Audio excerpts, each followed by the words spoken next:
Fala galera, aqui quem está falando é o professor Felipe e nessa videoaula a gente vai falar um pouquinho sobre algumas particularidades em vários tipos de movimento harmônico simples, não apenas no movimento mais comum, que é do oscilador massa-mola. Mas é para a gente começar a falar sobre isso, então vamos recordar aqui um pouquinho sobre o oscilador massa-mola. Então o oscilador massa-mola nada mais é do que aquele bloquinho que vai estar oscilando entre a posição mais A e a posição menos A. Então, daqui até aqui é uma amplitude, daqui até aqui é outra amplitude. Está um pouquinho fora de escala esse desenho, mas em si é isso. E aí, nessa situação, atuam nesse corpo quais forças? Bom, nós sabemos que vão atuar as forças normal, que está aqui para cima, peso, que vai estar atuando aqui para baixo. E aí, nessa relação, a gente sabe que a normal e a peso vão se anular.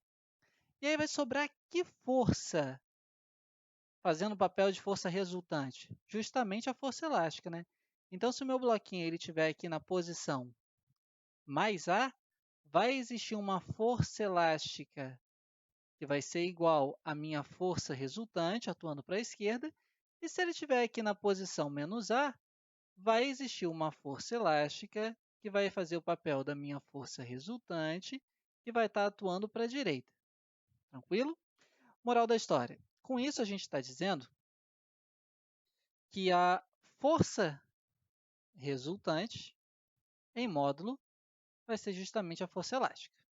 Usando essa relação, só para o que a gente quer lá na frente, estou só recordando, isso também já tem em vídeos anteriores no canal. Então, a minha força resultante, ela nada mais é do que menos K vezes X.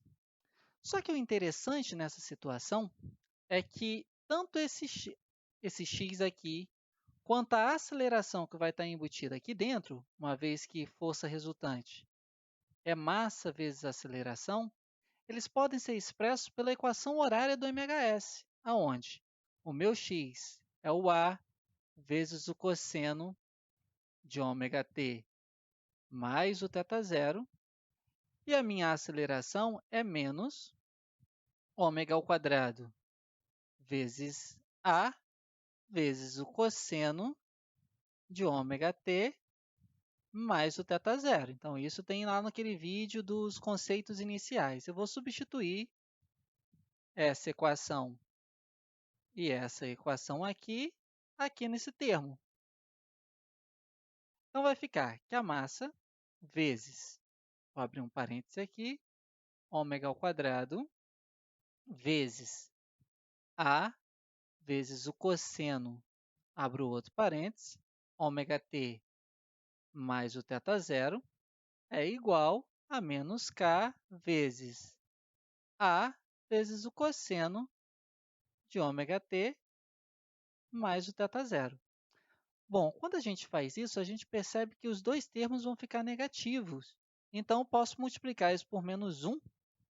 Então, posso vir aqui rapidão, multiplico por menos 1 e fico que m vezes ômega ao quadrado vezes a cosseno de ômega t mais o θ0 é igual a k vezes a vezes o cosseno de ômega t mais o θ0.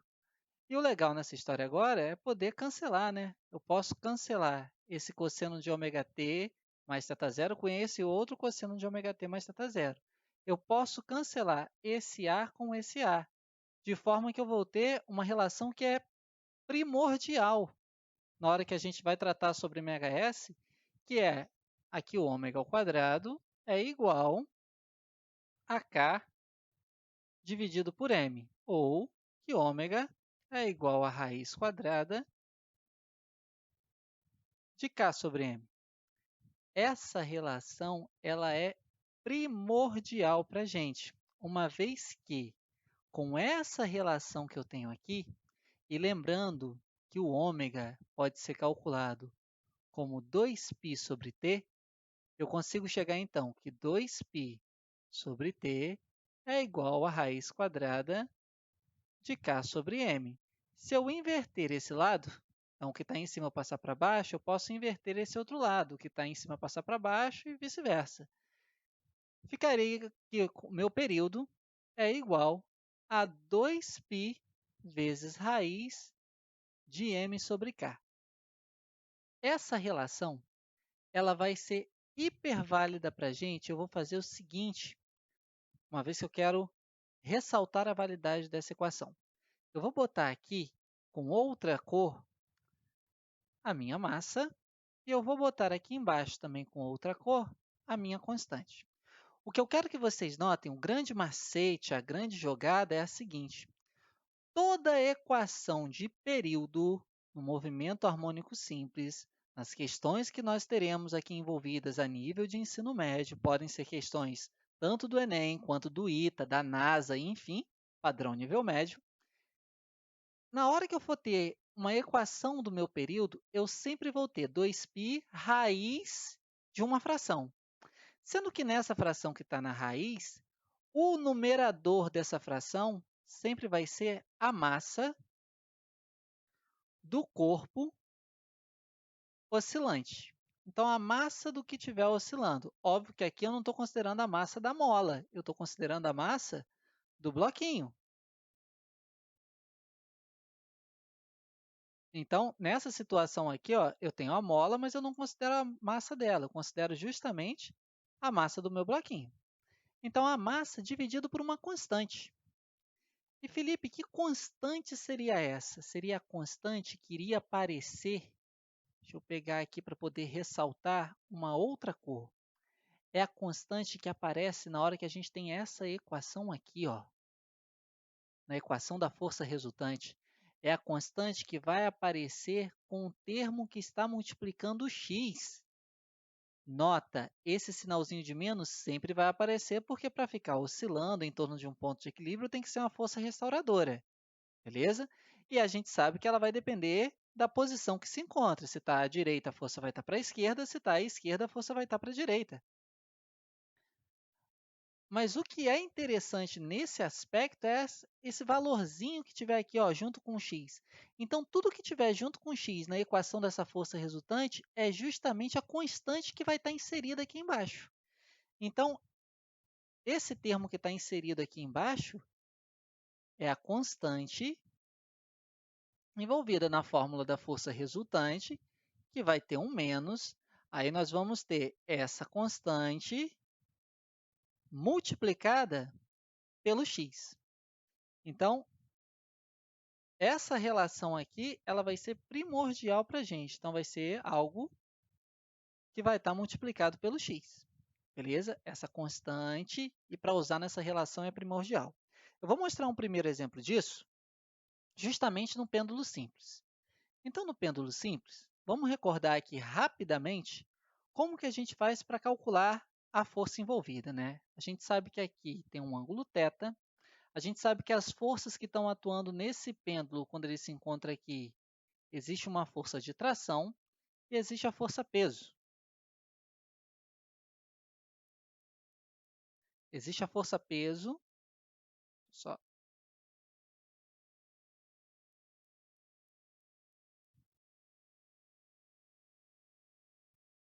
Então, vamos ver uma aplicação rápida para isso aqui na situação do pêndulo simples. A gente sabe que no pêndulo simples existe a força-peso, atuando aqui nesse ponto, e existe para cá, ó, a força de tração.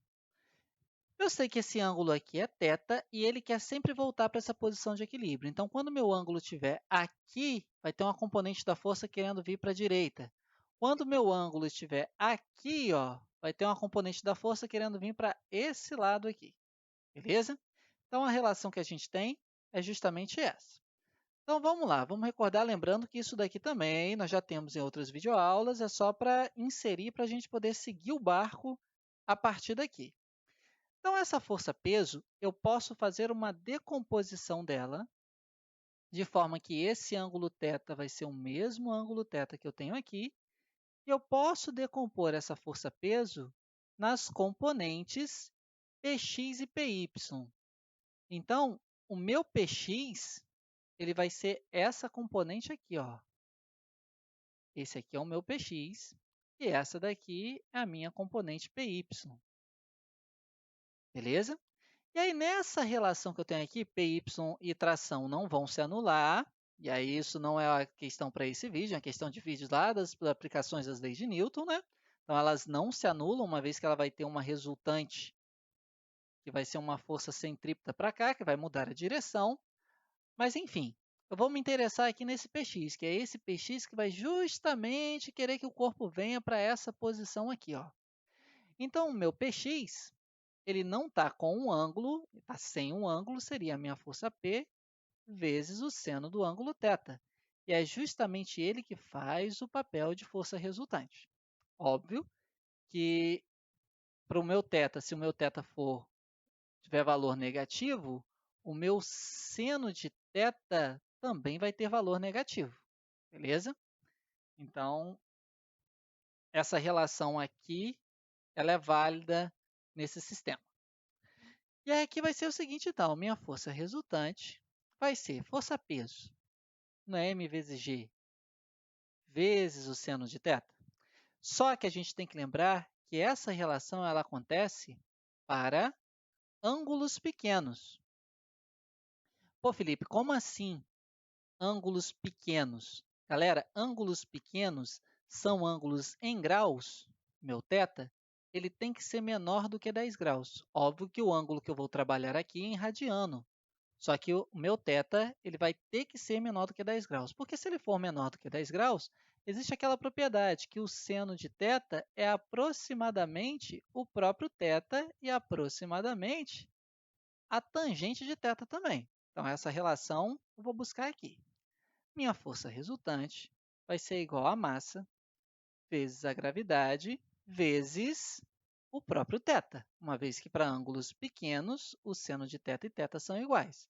Só que uma relação que também é muito válida para ângulos é a seguinte, ó, aqui eu tenho o meu raio, aqui eu tenho o meu arco. O meu ângulo ele é justamente a divisão do meu arco pelo meu raio. Então, para esse pêndulo aqui, eu vou considerar que o raio dele aqui, ó, seja o próprio comprimento do fio L. E esse arquinho aqui é o meu x. Para ângulos muito pequenos, o meu x ele fica praticamente plano. Então, eu posso transformar isso em força resultante igual a m vezes g vezes x dividido por L. Eu vou só reorganizar isso daqui, ó. Força resultante igual a mg sobre L multiplicado por x.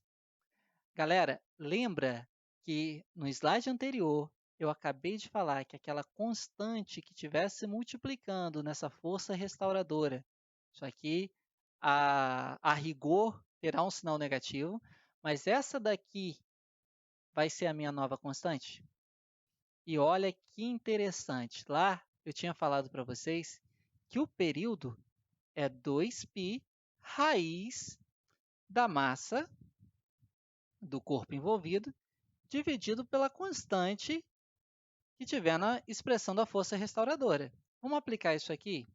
Período vai ser igual a 2π raiz quadrada da minha massa, que é m, dividido pela minha constante, que é mg dividido por L. Esse termo que está aqui dentro da raiz, então vamos fazer a divisão dessas frações, né? Isso aqui vai ficar igual a 2π raiz. Repete a primeira, multiplica pelo inverso da segunda, né? M vezes L sobre M vezes G. Cancelo M com M. Cheguei na expressão de que o período de um pêndulo é 2π raiz de L dividido por G, que é justamente a expressão utilizada para o período de um pêndulo, só que agora usando esse macetinho aqui que está envolvido, beleza? Outro tipo de aplicação também que a gente pode encontrar é na aplicação de uma oscilação de um corpo flutuante. Como assim? Antes da gente analisar esse corpo flutuante, vamos imaginar que eu tenho aqui um determinado bloquinho de massa m, vou chamar assim, ó, massa do corpo, seria a massa desse cilindro. E esse cilindro ele se encontra em equilíbrio aqui nesse nível que está aqui dentro de um recipiente que tenha água, por exemplo, de um líquido qualquer, né? Então, aqui eu tenho um líquido. Então, esse líquido que está aqui. E aí, nós temos aqui mais ou menos, né, nesse nível aqui, ó. Então, o corpo ele está parcialmente submerso.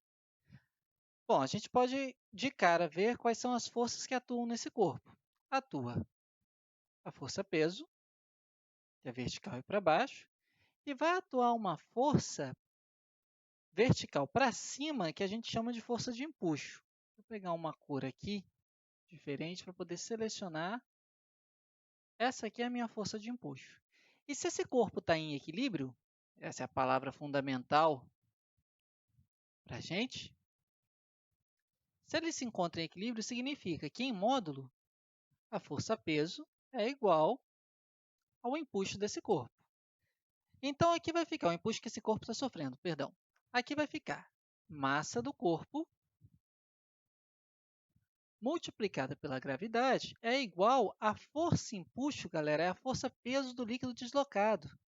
Então, o empuxo é a mesma coisa que o peso do líquido deslocado, que também vai ser a mesma coisa que a densidade do líquido vezes a gravidade vezes o volume de líquido que foi deslocado. Então, eu posso escrever isso aqui como densidade do líquido vezes a gravidade vezes o volume de líquido deslocado. Bom, de cara você já percebe que eu posso cancelar essa gravidade com essa gravidade. Cheguei então que na situação de equilíbrio, a massa do corpo vai ser igual à densidade do líquido vezes o volume deslocado. O volume deslocado é essezinho que eu estou rachurando aqui, ó. Então, vamos supor que essa alturazinha aqui seja h. Então, se essa altura é h, esse volume aqui, ó, então, volume de líquido deslocado na situação 1, beleza? Vai ser a mesma área que eu tenho aqui em cima, a área da base, já que se trata de um cilindro, vezes essa alturazinha h. Então, isso aqui seria a área da base, vezes essa alturazinha h, e isso aqui eu vou chamar de equação 1. Eu já retorno ela já já. Agora, vamos supor que eu pegue aqui com a minha mão e afunde esse corpo aqui um pouquinho. Na hora que eu afundo ele um pouquinho, o nível do meu líquido sobe. E ele sobe justamente porque essa nova parte que vai estar aqui, ó, deixa eu até botar aqui de outra cor, essa nova parte que está aqui agora está submersa. Então, agora eu tenho mais esse acréscimozinho aqui, x, de modo que vai atuar agora uma força resultante aqui para cima. Antes eu não tinha força resultante, ela era zero. Essa nova força resultante que eu tenho aqui é justamente do acréscimo dessa quantidade de líquido nova aqui que foi deslocada. Ou seja, essa força resultante que eu tenho agora é o acréscimo daquela quantidade de empuxo. Mas o empuxo não é o peso do líquido deslocado? Então, esse acréscimo de empuxo que eu tenho é a minha densidade do líquido vezes a gravidade vezes esse volumezinho x aqui que foi deslocado, que esse volumezinho novo seria a área da base vezes essa alturazinha x. Então, isso daqui seria o volume novo que foi deslocado. Galera, olha só, eu vou retransformar isso daqui para vocês perceberem uma coisa. Essa força resultante que vai estar atuando agora, ela não vai estar atuando para cima, de forma que ele quer voltar, vai ficar oscilando aqui, para cima e para baixo, para cima e para baixo, para cima e para baixo, querendo sempre voltar nessa situação inicial aqui, ó, que ele tinha de equilíbrio. Então, se ele afundar, ele quer retornar. Se ele subir demais, o peso fica maior do que o empuxo, ele quer voltar para essa posição que está aqui nesse azul claro. Então, perceba comigo que essa relação aqui, ó, é a densidade do líquido vezes a gravidade vezes a área envolvida vezes um x. Percebam novamente que eu tenho uma constante na minha força resultante que está multiplicando com x, uma vez que a densidade do líquido não muda, a gravidade não pode mudar, está no mesmo planeta, ah, e essa relação aqui da área também sendo um cilindro, ela não vai ser alterada. Então, lá na expressão geralzona que eu tinha falado com vocês, o período de oscilação é T2π raiz da massa do corpo dividido pela constante que estiver acompanhando o x da minha força resultante. Então, eu posso transformar isso no seguinte, ó, T é igual a 2π, raiz, massa do corpo, está aqui. Ó. Só que a massa do corpo não tem esse valor para quando ele está em equilíbrio. Eu não poderia escrevê-la como densidade do líquido vezes a área vezes a altura, essa alturazinha aqui, h. Tudo isso dividido pela constante que acompanha aqui o x, né? Então, a constante que está acompanhando o x é a densidade do líquido vezes a gravidade vezes aquela areazinha. Posso cancelar essa área com essa, posso cancelar essa densidade do líquido com essa. Tenho que o meu período de oscilação será T igual a 2π raiz da altura que eu tinha no início quando estava em equilíbrio, dividido pela minha gravidade. Show de bola? Outra aplicação que podemos ter também é para tubo em U. Então, se eu tiver esse tubinho aqui ó, e preenchê-lo de um líquido qualquer, de forma que a parte que está preenchida com o líquido, se eu fosse esticá-la, ela teria um comprimento L. Então, se eu esticasse toda essa parte aqui, o comprimento dessa parte seria justamente esse tamanho L. E aí, essa quantidade de líquido que está aqui, né, esse tubo em U, ele tem uma área valendo A, a gravidade vai estar atuando sobre ele, por isso que ele está nivelado, e aí a pressão que eu tenho aqui é idêntica à pressão que eu tenho desse outro lado. E nessa relação aqui, para fazer ele oscilar, eu deveria pegar, colocar um êmbolo aqui e fazer com que ele descesse uma distância x. E se ele vai descer essa distância x, aqui do outro lado ele vai subir a mesma distância x. De forma que o desnível que eu vou possuir é justamente esse desnível aqui, que está valendo 2x. Essa é a alturazinha que eu tenho dessa coluna. E aí é o seguinte, devido a ter esse desnível, essa alturazinha dessa coluna que eu estou rachurando aqui agora, é que ele vai passar a fazer esse movimento oscilatório, ora em um sentido, ora em outro sentido, para poder tender um dia a chegar nessa situação aqui perfeita de equilíbrio. Só que o bacana disso é o seguinte, quem está fazendo o papel de força resultante é o peso dessa colunazinha que está aqui. Ó. Então, minha força resultante seria o peso dessa coluna de líquido. E aí, minha força resultante seria a massa da coluna de líquido multiplicada pela gravidade. Minha força resultante, bom, como que eu vou calcular essa massa? Bom, suponha que esse líquido tem a densidade Dzinho. Então, a gente sabe que densidade é massa dividido pelo volume. Logo, minha massa é a densidade multiplicada pelo volume. Então, essa minha força resultante aqui, óbvio, né, que a priori ela teria um sinal negativo, mas eu vou considerar com um pouco menos de rigor só o valor o módulo da força resultante. Então, aqui seria a densidade do líquido vezes o volume vezes a gravidade. Só que esse volume ele pode ser escrito assim, ó, densidade do líquido vezes volume é a área da base vezes a altura, uma vez que se trata de um cilindro. E essa altura é exatamente 2x vezes a gravidade. Eu só vou arrumar a casa aqui um pouquinho. Ó. Densidade do líquido vezes a área vezes 2 vezes a gravidade vezes, eu vou mudar a cor aqui de propósito, x.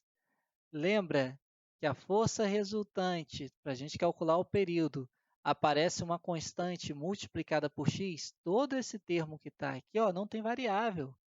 Tudo isso que está aqui é um valor constante. A densidade do meu líquido não muda, A área do meu tubo em U não vai mudar, 2 é um valor fixo, a gravidade também não vai mudar. Então, se tudo isso daqui é constante, esse valor todo dá uma constante só. E aí, se a gente fosse lá calcular, o período é igual a 2π raiz quadrada da massa oscilante dividida pelo novo valor de constante que nós temos. Então, mas quem que seria minha massa oscilante? Ah, minha massa oscilante é todo líquido, todo ele vai se movimentar. Então, a minha massa oscilante,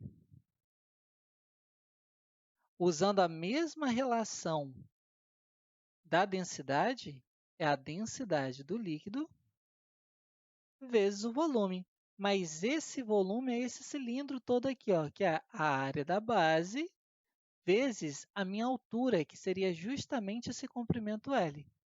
Então, vamos substituir aqui para poder matar logo esse raciocínio. T é igual a 2π, massa oscilante, é a densidade do líquido, vezes a área, vezes o comprimento do tubo inteiro, dividido pela densidade do líquido, vezes a área, vezes 2, vezes a gravidade. Cancela a densidade com a densidade, cancela a área com a área. O período vale 2π raiz de L sobre 2G. Está aqui o período de oscilação do meu tubo em U, beleza? E um último exemplo que eu gostaria de trabalhar com vocês é justamente o exemplo do pêndulo de torção. Isso aqui é mais raro, né? Isso aqui é mais... não é tão comum assim. Talvez em algumas provas de questões militares, algo do gênero, isso aqui apareça. Ou então no ensino superior, né? Aí sim vai ser comum, na engenharia da vida, alguma coisa na área de exatas, em física 1, física 2, aparecer alguma coisa assim. Porque o que é o pêndulo de torção? É quando você pega um disquinho, por exemplo, e põe ele para ficar oscilando. Então, ele vai ficar hora para um lado, hora para o outro, ele vai ficar fazendo esse movimento. Como se fosse também essa barrinha aqui, ó, fica fazendo movimento hora para um lado, hora para o outro. Então, a lei de Coulomb, né, para se determinar a constante eletrostática no vácuo, em um determinado meio, foi utilizado isso. A constante da gravitação universal foi utilizado um pêndulo de torção. Então, essa relação aqui ela se torna interessante para a gente poder discutir mais alguns outros assuntos em outras áreas da física. Mas como que a gente consegue chegar, então, em uma conclusão para isso? Bom, a conclusão para isso é a seguinte. Eu vou apenas mencionar, e aí em outros momentos a gente pode fazer novas videoaulas, fazer outras videoaulas sobre esse tema, que seria o seguinte, ó. Toda vez que isso daqui gira ao redor desse ponto, vai surgir uma coisa chamada torque. E esse torque, ele pode ser calculado da seguinte maneira. O meu torque, ele pode vir a ter como resultado menos uma constante, vou chamar essa constante aqui de beta, beleza? Seria a constante de torção.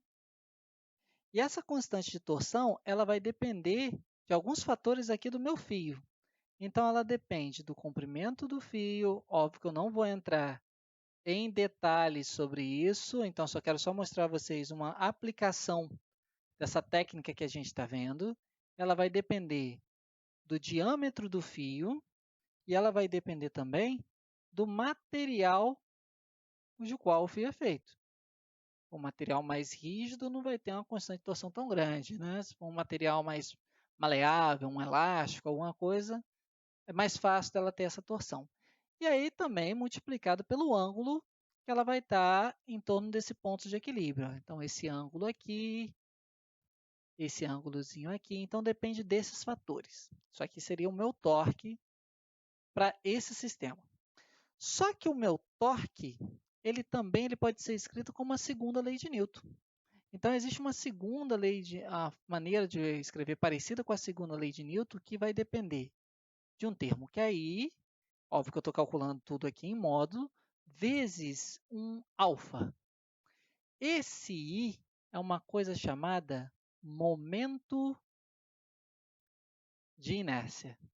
Esse momento de inércia também eu não vou entrar em muito detalhes sobre ele aqui, mas é como se ele tivesse, entre aspas, substituindo a massa do meu corpo. A massa seria o momento de inércia. E esse alfa é o que, Felipe? Ele faz as vezes da aceleração. Eu estou chamando ele justamente de aceleração angular. Então vamos ver aqui o que a gente consegue relacionar com isso. Bom, a gente consegue aqui uma relação que é justamente a seguinte, ó. Essa expressão que eu tenho para torque é idêntica a essa expressão que eu tenho para torque. Então, eu vou ter que momento de inércia vezes a aceleração angular é igual, ou o meu torque, né, que seria o papel da minha força resultante, o meu torque resultante é igual a menos a minha constante multiplicada pelo meu ângulo. Assim como a gente viu para o sistema ali só recordando aqui, para o sistema do pêndulo simples, isso daqui é muito pequenininho, eu posso meio que associar isso daqui como se fosse o meu x. Isso pode vir a fazer as vezes do meu x. Então, isso que está aqui é justamente a minha constante. Ó, só uma analogia. Então, o meu período, 2π raiz quadrada do equivalente à massa, dividido pelo equivalente à minha constante. De forma que meu período vai ser 2π. O que equivale à massa nessa relação? É justamente o nosso momento de inércia. E o que equivale à nossa constante, nesse caso aqui em módulo? É a constante de torção. Então, está aqui o período calculado para um pêndulo de torção. Eu não vou entrar em muitos detalhes, mas é justamente essa relação aqui que a gente tem para esse período. Beleza? Então, a gente fica por aqui e até a próxima videoaula.